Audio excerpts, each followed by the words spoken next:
Hello, it's Cecilia from Virtuas, and today we're going to be going over how to create and manage your task in Teams. Now, we're going to go into this plan for a birthday party that the company is going to be throwing on Friday. Let's go ahead and add a new task, and we're going to call it Order Catering.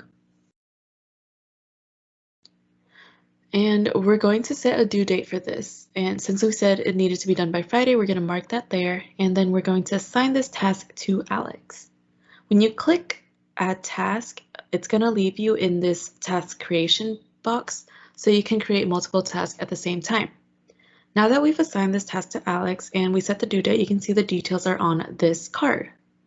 You can see his profile here, and you can see that this task down here has multiple people's profile because it's been assigned to multiple people.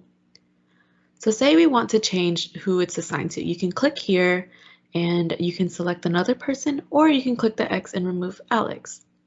Now the cool thing is if we go over and take a look at Alex's email, we can see that he got an email saying he's been assigned a task. The task also shows up in Planner as well as his to-do app.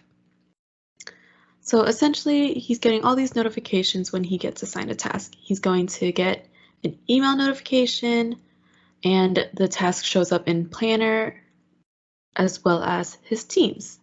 So wherever Alex lives, he'll be able to see the tasks that he's got going on, and this is really the key to keeping track of all his tasks. Tasks are easily accessible across all these different platforms to help you keep track of it based on your preference. That's all we have for today. Thank you for joining, and I'll catch you on the next video.